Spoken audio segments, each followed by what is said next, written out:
اور audio leak case پر بھی 5 رکنی لارجر بینچ تشکیل ہو چکا ہے۔ بینچ کی سربراہی جسٹس منصور علی شاہ کریں گے۔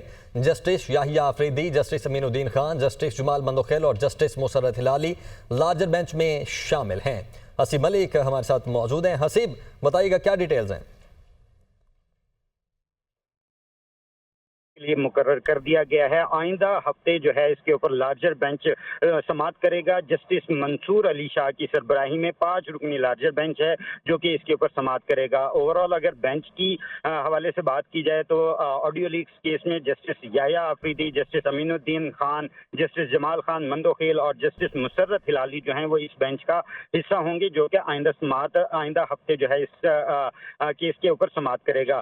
اگر اس کے بیک گراؤنڈ کے حوالے سے بات کی جائے تو مبینہ آڈیو لیکس کے خلاف سابق چیف جسٹس عمر عطا بندیال کی سربراہی میں 5 رکنی بینچ نے حکم امتناع دیا تھا اور مبینہ آڈیو لیکس کے خلاف کیس 1 سال سے زائد عرصے سے زیر التوا ہے۔ اور صدارتی آرڈیننس کے بعد جسٹس امین الدین خان جو ہے یہ آج جو اجلاس ہوا تھا اس کے اندر بطور ممبر پہلی مرتبہ شریک ہوئے تھے۔ تو بیسیکلی یہ آڈیو لیکس کا معاملہ تھا جس کے اوپر لارجر بینچ جو ہے وہ تشکیل دیا گیا ہے اور آئندہ ہفتے اس کے اوپر سماعت ہوگی۔ اور 1 سال سے زائد عرصہ ہو گیا تھا جو کہ یہ کیس زیر التوا تھا اور اب